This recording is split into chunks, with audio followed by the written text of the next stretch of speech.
이 시간에 죄도 성격이 있다.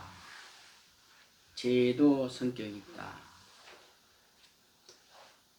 인간이 죄를 짓고 나면 그 죄 때문에 두려워하고 무서워하고 자신을 포기해버리고 믿음도 사랑도 모든 것을 포기해버리고 있습니다. 그러나 더욱 무서운 것은 범죄의 행위에 가담하게 되기도 더 많은 범죄를 짓게 되고 더 많은 생각을 하면서 죄악 속에서 살아가게 됩니다. 그러므로 오늘은 그 모든 성격의 죄를 바로 이해하고 용서받을 수 있는 죄 때문에 믿음까지를 저버리고 살아가는 삶을 다시 한번 조명해 보려고 합니다. 첫째, 구원과 관계는 죄가 있다. 구원과 관계는 죄가 있다. 이것은 종교적인 죄를 뜻하는 것입니다.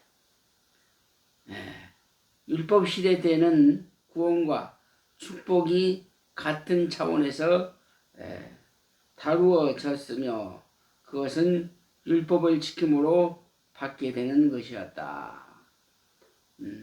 율법을 지킴으로 은혜를 받게 되고 율법을 지킴으로 말미암아 축복을 받게 되고 율법을 지킴으로 말미암아 구원이 이루어지게 된 것이다. 구원이 성취된 것이다. 신명기 28장 1절에서 14절까지 잘 나타내고 있습니다. 그러므로 율법의 핵심은 10계명에서 1부터 4계명을 하나님과 관계가 있다. 1계명부터 4계명까지는 하나님과 나와 관계가 있다. 이 계명의 핵심은 하나님을 사랑하는 것이다. 하나님을 사랑하는 것이다. 그 10계명 중에 5계명에서 10계명은 인간과 관계되는 것으로 탐심의 원인이 있다. 계명의 핵심은 이웃을 사랑하라. 이웃을 사랑하라. 자, 1계명에서 4계명까지는 하나님을 사랑하라. 5계명에서 10계명까지는 이웃을 내 몸같이 사랑하라. 이 두 가지로 핵심적인 말씀이 기록되어 있다라고 하는 것입니다. 복음 시대의 구원은 오직 뭐냐? 믿음으로 받기 때문에 복음 시대에는 믿음으로 말미암아 구원을 받는다 그랬어요. 구약에는 율법으로 말미암아 행함이 있을 때 구원이 있었지만 신약에는 오직 믿음으로만 구원을 받을 수 있다. 천국을 갈 수 있다. 믿음만 갖고 있으면. 그래서 요한복음 3장 16절의 말씀에 하나님이 세상을 이처럼 사랑하사 독생자를 주었으니 이는 저를 믿는 자마다 멸망치 않고 영생을 얻게 하려 함이라. 즉 예수님을 믿지 않는 자는 구원을 받을 수가 없다. 천하의 어떤 이도 이러한 믿음을 가질 수 있는 사람은 없다. 다시 말하면 모든 사람이 의인처럼 살려고 노력하지만 의인이 아니라 죄인이기 때문에 인간을 믿고 인간 관계 속에서는 절대 구원이 없다. 천국이 없다. 그럼 누구냐? 오직 예수 한 분이다. 예수님은 성육신을 가진 사람이기 때문에 의인 중에 의인이요. 하나님의 자녀이므로 그를 믿는 자마다 영생을 얻는다. 그래서 또 요한복음 8장 24절의 말씀에 이러므로 내가 너희에게 말하기를 너희가 너희 죄 가운데 죽음이라 하였노라. 너희가 만일 내가 그 인줄 믿지 아니하면 너희 죄 가운데서 죽으리라. 그랬어요. 그러므로 양심에 저축된 범죄는 구원에 직접적으로 관계되는 것이 아니라 믿음에 파손시키는 관계가 있다. 그러니까 내가 죄를 짓고 양심의 가책을 된다. 이 양심의 가책을 된다라고 하는 것은 그 사람이 다른 말로 말하면 마음이 깨끗하다 그 말이에요. 죄를 짓고 나서도 양심의 가책을 느끼지 못하는 사람이 너무 많다고 말이에요. 그런 사람 뭐라고 하느냐? 하이 많은 사람이다. 그런 사람들은 어떤 사람이나 멸망받을 수밖에 없는 사람이다. 구원이 없다고 말이에요. 그러나 죄를 짓고 양심의 가책을 느끼는 사람은 구원의 희망이 보이는 것이다. 디모데전서 1장 19절에 말씀하고 있습니다. 두 번째, 구원받은 자를 괴롭히는 죄가 있다. 구원받은 자를 괴롭히는 죄가 있어. 예수를 잘 믿고 있는 며느리가 들어왔어요. 예수를 안 믿는 사람 가정에 들어왔어요. 그 자체가 선택 자체가 잘못된 거예요. 그 며느리는. 그러나 어떻게 보면 그것도 하나의 하나님의 뜻이 있다. 그런데 그 며느리가 교회를 열심히 다닙니다. 그런데 남편도 비판하죠. 또 시아버지도 비판하고 그 가족들 전부 비판합니다. 그럼에도 불구하고 열심히 교회를 다니는 것입니다. 이러한 죄는 뭐냐? 도덕적인 죄를 뜻하는 것이다. 도덕적으로 그러면 안 되잖아요. 남의 종교를 믿지는 못할 망정 비판하면 안 된다. 아무리 불교를 믿어도 나는 천주교를 믿고 나는 불교를 믿어도 서로가 비판하면 안 된다고 말이야. 내가 아무리 기독교를 믿고 불교를 믿지만 그 불교를 비판하면 안 된다고 말이야. 비판을 하지 말되 그 사람을 구원의 복음을 전하고 복음으로 말미암아 회개하고 돌아올 수 있도록 하지 전도할 수는 있으나 비판하면 안 된다고 말이야.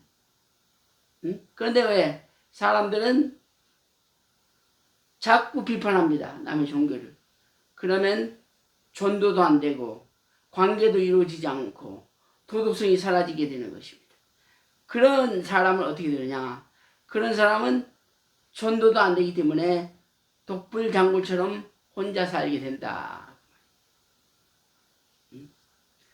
자, 출애굽기 32장 1절부터 8절까지 보니까 출애굽한 이스라엘 백성들은 우상 섬기던 구습의 죄가 그들을 괴롭혔다.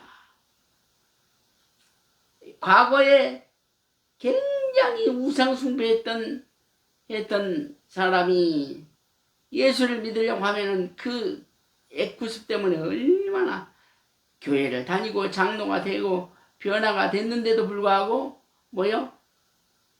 가서 절을 하고 제사를 지니고 하나님 앞에 기도하면서 이렇게 하는 거예요. 이렇게 간세모사. 나도 모르는 사이에 그래. 중놈이 목사가 되면 그 애구습 때문에 꼭 설교도 그런 식으로 하고 꼭 복에 대한 이야기만 하고 그러면 안 된다고 말이야. 그래서 애구습을 버리는 성도가 돼야 된다. 애구습을 내가 버릴 수 있느냐? 아니다. 주님이 버릴 수 있도록 하지 말씀으로 무장하고 기도로 무장하고 절제하면서 금식을 할 수 있는 사람이 돼야 된다. 그러므로 이스라엘 백성들은 우상을 섬기는 애구습의 죄 때문에 엄청난 괴로움을 당했어요. 괴로움을 당했어요. 응? 괴로움을 당했어요. 애굽에서 구원받은 이스라엘 백성들은 하나님을 시험하고 싶은 불신앙의 죄 때문에 괴로움을 당했단 말이에요. 누가? 이스라엘 백성들이. 불신앙을 우상숭배를 섬기던 이스라엘 백성들은 옛구습을 버리지 못하기 때문에 하나님을 하나님으로 믿지 않고 하나님을 나의 아버지로 믿지 않고 하나님을 진리로 믿지 않고 하나님의 성령으로 믿지 않고 하나님을 예수로 믿지 아니하고 어떻게 믿었어? 우상 숭배하는 불신앙처럼 믿었다 그 말이에요. 그래서 그러고 나서 하나님을 자꾸 의심해보는, 하나님을 시험해보는, 사탄이 예수님 앞에 시험해본 것처럼 이스라엘 백성들이 애구습을 버리지 못함으로 말미암아 자꾸 하나님을 시험해 보게 된다 그 말이에요. 하나님을 시험하면 안 됩니다. 하나님이 축복을 주던 하나님을 축복을 주지 않던 하나님이 나를 사랑하지 않던 미워하던 그런 거 신경 쓰지 말아야 돼. 오직 하나님은 만왕의 왕이신 나의 하나님 아버지, 나의 하나님 아버지라고 하는 사실을 믿기만 하면 됩니다. 나를 가난하게 사는 것도 하나님의 뜻이요, 내가 부자로 사는 것도 하나님의 뜻이요, 내가 좋은 남자를 만나는 것도 하나님의 뜻이요, 좋은 부모를 만나는 것도 하나님의 뜻이요, 좋은 부모가 아닌 부모를 만나는 것도 하나님의 뜻이다. 그는 운명적으로 타고난 것이다. 하나님의 섭니다 라고 이렇게 생각하면 조금이나마 위로가 된다 그 말. 사마리아 12장 10절부터 11절까지 보면 하나님의 특별한 선택을 받은 다윗은 여인을 통한 죄 때문에 괴로움을 당했다. 다윗이 얼마나 여인 때문에 하나님과 관계가 정말 괴로워하면서 탄식하며 회개하며 울고 그랬어요. 시편에 보면 뭐라고 그랬어요? 38편에 이런 이야기를 보면 내가 하루 종일 회개하는데 내가 뼈가 녹습니다. 뼈가 녹아 흐릅니다. 그 뭐냐? 여자로 인해서 죄를 지었기 때문에 회개하는 것이 그렇게 괴로워했단 말이야.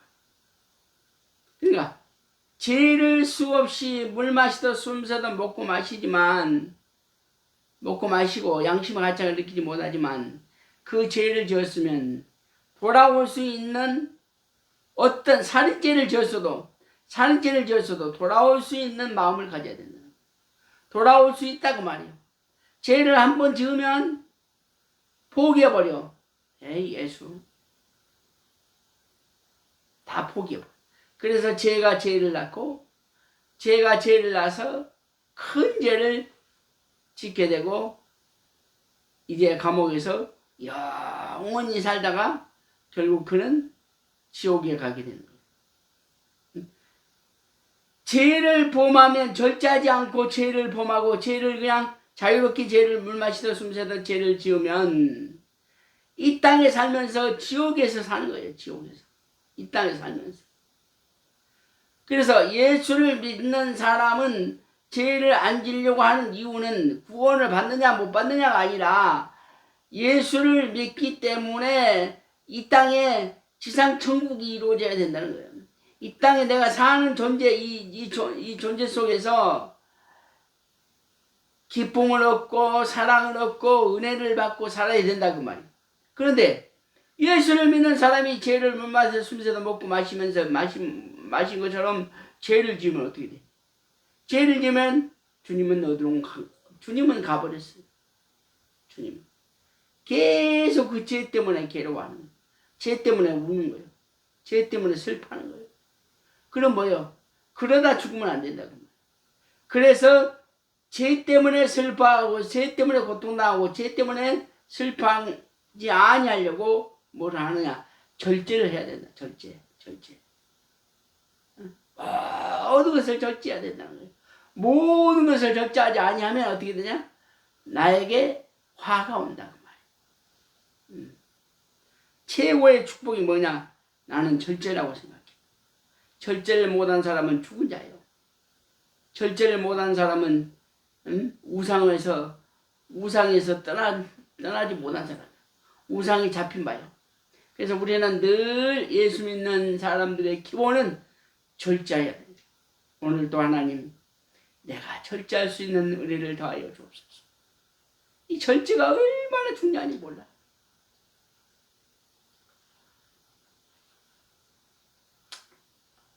내가 교회가 있으면 많은 사람들이 오라고 하는데 교회가 없기 때문에 사람들이 오면은 그때부터 힘들어. 내가 샤워하려니 힘들고 밥 먹자니 힘들고 화장실 가자니 힘들고 여러 가지 힘드니까 그냥 안 되는 거예요.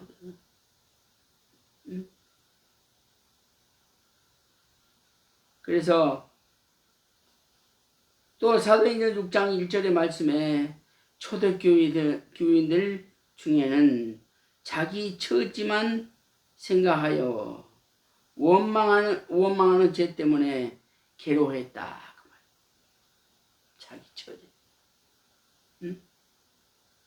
그러니까 괴로워하는 사람은 희망이 있는 사람이에요. 죄를 짓고 괴로워하는 사람은 구원이 있는 사람이에요. 돌아올 수 있는 기회가 있단 말이에요. 죄를 짓고도 괴로워하지 않고 사는 사람은 양심이 하얘만인 사람이다. 늘 죄를 지으면 괴로워. 그러니까 죄를 짓고 나면 설교도 안 나와. 죄를 짓고 나면 은혜가 없어. 그런데 이상하게 죄를 짓고도 어떤 목사는 강대성에 올라가서 설교를 잘 하더란 말이야. 나는 이해를 못해. 죄를 짓고 나면 그냥 그 주일날 돌아오기 전에 그 죄를 해결하려고 얼마나 기도하는지 몰라. 평신도는 죄를 짓고 나면 1분만 기도하면 해결돼요. 근데 목사는 죄를 짓고 나면 한 5일은 죽으라고 목숨을 바치고 생명을 바치고 시간을 바치고 몸을 바쳐서 금식하며 하루 종일 기도해야 돼. 그래야 기도의 문이 터져. 회개의 문이 터져. 그래야 설교가 나와. 그 설교 은혜를 못 받으면 설교가 안 나와. 내가 은혜를 받아야 설교를 하지. 아무나 설교한다고 주접을 들고 남의 그 본 거 보고 아는 것은 그건 아무것도 아니야. 그건 설교가 아니야. 그냥 국어책 읽어주는 거지. 응? 내가 설교문을 썼으면 그걸 갖고 그 중심으로, 그 말씀 중심으로 내가 이해를 시켜주고 성도들에게 은혜를 끼쳐야지. 그냥 읽어만 주면 안 된다. 내가 은혜를 받고 내가 깨달아서 수많은 은혜를 끼치는 그런 목회자가 돼야지. 고린도 교인들은 분쟁하는 죄 때문에 괴로움을 당했다. 고린도 교인들은 얼마나 분쟁이 있어요. 얼마나 싸우고. 한국 교회도 마찬가지. 장로파가 따로 있고 집사파가 따로 있고 권사파가 따로 있고 당회장표가 따로 있고 여당 야당, 교회에서도 여당 야당 있어. 좌파 우파가 따로 있고. 그래가지고 막 싸우는 거예요. 초대교회. 그것 때문에 괴로워하는 거예요. 괴로워하는 거예요. 예수가 있는 사람들은 괴로워하는 거예요. 괴로워하는 거예요. 예수가 없는 사람은 싸워도 좌파 우파 싸워도 괴로워한 거예요. 당연한 거예요. 자기 주장이 맞다는 거예요. 그것은 하인 맞은 사람이다. 하인 맞은 사람. 죄를 짓고도 회피하고 죄를 짓고도 그 죄를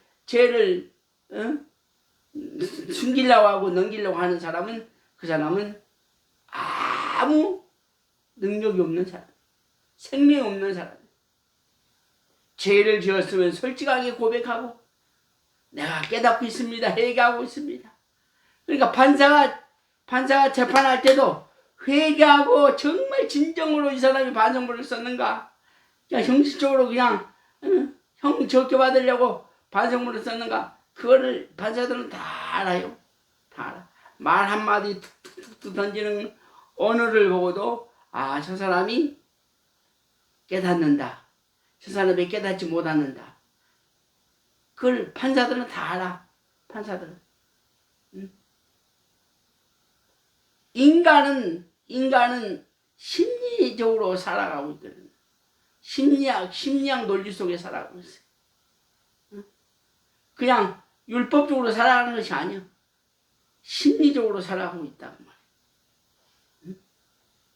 인간은 법대로 사는 것이 아니요. 인간은 도덕성으로 살아가는 거지. 다 한다고. 그러나 진짜 얘기하고 진짜 반성문을 한번 쓰더라도 진정으로 쓴 반성문은 판사가 울게 되고 판사가 회개하게 되고 판사가 그를 10년 받을 것 3년만 받게 해준다는 말이야. 그런데 자기가 죄를 짓고도 그걸 모르고 나는 무죄라고 주장하는 사람은 잘못된 사람이다. 로마서 7장 15절과 25절까지 보면 사도 바울은 자기가 원치 않는 악을 행하는 것 때문에 괴로워했어요. 누가? 바울이 원치 않는 일 때문에 괴로워했어. 그 유명한 바울이. 그러니까 조금이라도 양심에 갇혀되는 그런 삶은 신앙에 마이너스가 된다. 마이너스가 된다. 구원과는 관계가 있느냐? 구원과는 관계가 없다 그 말이야. 성격이 있다. 성격. 죄의 성격이 있다 그 말이야. 어떤 사람은 작은 죄, 어떤 사람은 큰 죄, 어떤 사람은 아주 남을 비판하는 죄, 어떤 사람은 미워하는 죄, 이런 성격이 있단 말이에요. 그래서 그 성격을 놓고 볼 때 많은 사람들은 괴로워했다 그 말이에요. 타락한 인간의 본성 때문에 당하는 괴로움이 있었다. 누가? 바울이. 인간의 본성 때문에, 죄 때문에 회개하지 않고 얼마나 괴로워하는지 몰라. 목회를 해보면 알아요. 많은 사람이 있는데 꼭 한 사람이 가시놀이를. 그런데 그분이 다른 교회로 가버렸으면 좋겠다. 간다. 가면은 또 다른 사람이 또 와. 그러면 절대 안 돼.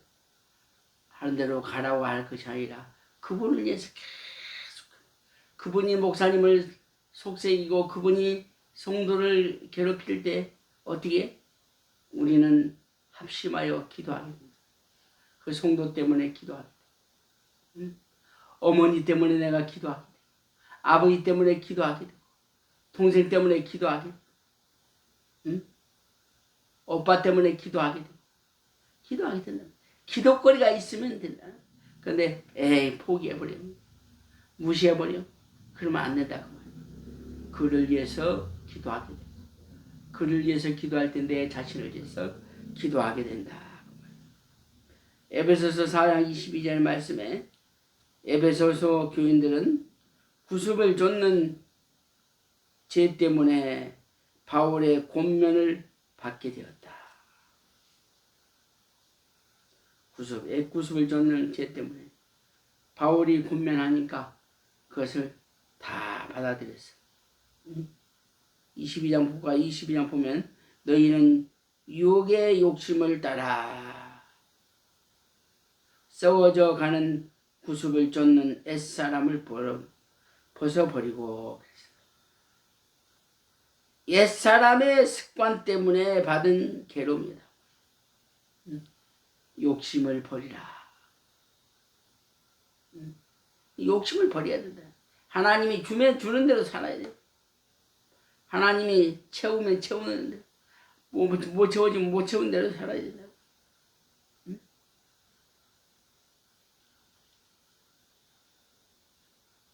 로마서 1장 29절의 말씀에 바울과 바나바는 크게 다투었다 그 말이에요. 바나바가 바울이 엄청나게 다투잖아요. 그래서 둘이 갈라지고 돼요. 그 죄 때문에 바울과 바나바는 기도했단 말이에요. 곧 로마서 1장 29절을 보니까 곧 모든 불의, 추악, 탐욕, 악인과 가득한 자요, 시기, 살인, 분정, 시기, 악독이 가득한 자요, 수군수군하는 자요. 이런 것 때문에 다퉜단 말이에요. 다퉈서 괴로워했다.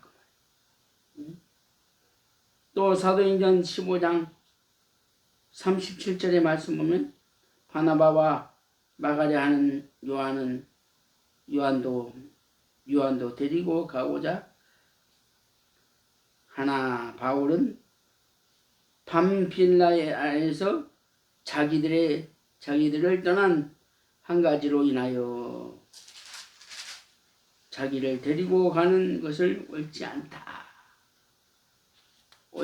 했어.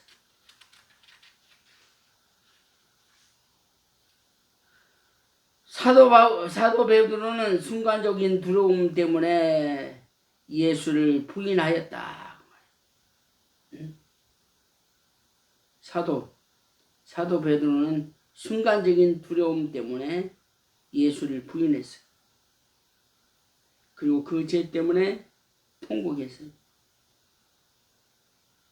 얼마나 괴로웠는지.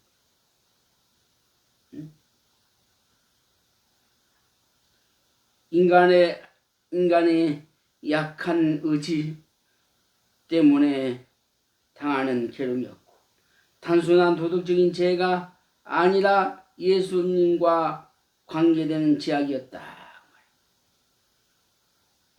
그러나 통곡하면서 회개한 믿음은 예수님과 관계를 회복시켰어.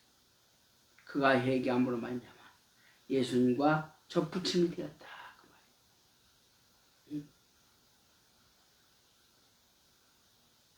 마음은 원이로 돼 육신이 약하여 범하게 되는 죄가 있다. 마음은 원인으로 돼 육신이 약해서, 마음은 절대 죄를 짓지 않으려고 노력하는데 어떻게 자꾸 육신이 죄를 범하게 된다. 하나님의 성령이 떠난 육의 한계 때문에 당하는 괴로움이다.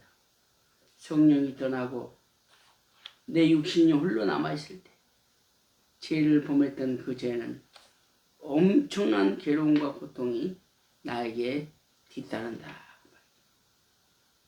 그래서 야고보서 3장 2절의 말씀에 구원받은 자도 실수가 많고, 구원받은 자도 실수가 있다고. 그런데 이런 책도 쓴 사람이 있어. 실수가 곧 은혜요. 그 실수를 통해서 회개하게 되고, 회개를 통해서 하나님과 관계가 깊어진다는 겁니다. 죄를 범하면서 살게 된다. 요한복음 1장 8절의 말씀. 그래서 우리는 어떤 죄를 지었어도 회개하지 아니하면, 돌아오지 아니하면, 깨닫지 아니하면 변화가 될 수 없어요. 그러므로 우리는 날마다 절제하고 기도하고 그런 삶을 살아야 된다. 결론입니다. 세계의 모든 법을 지키고 사는 사람은 온 세상에 하나도 없어요. 죄를 온전히 법을 지키고 사는 사람은 하나도 없어. 율법을 지키는 사람이 어디 있어? 율법을 지키는 사람이. 율법을 잘 완벽하게 지키는 사람이 어디 있어? 한 명도 없단 말이야. 그래서 모든 사람이 다 죄인 중에 죄인이요 개수 중에 개수다. 그러나 믿음으로 말미암아 회개하고 돌아오면 하나님은 미쁘시고 사랑하사 우리를 용서하여 주신다고 하는 사실을 믿어야 된다. 그래서 죄를 지으면 포기하지 말아요. 죄를 조금 지었다고 포기하면 그것은 멸망해 버린다. 기도하겠습니다. 하나님 감사합니다. 수많은 사람들이 죄를 짓고 나서 그 죄 때문에 하나님을 원망하고 그 죄 때문에 울고 죄 때문에 모든 것을 포기해 버리고 맙니다. 그러나 그 죄를 짓는 것도 정말 문제지만 회개하는 것이 더 중요하오니 날마다 회개하고 날마다 주님 앞에 돌아오는 우리의 삶이 되게 하여 주시옵소서. 예수 그리스도 이름으로 기도하옵나이다. 아멘.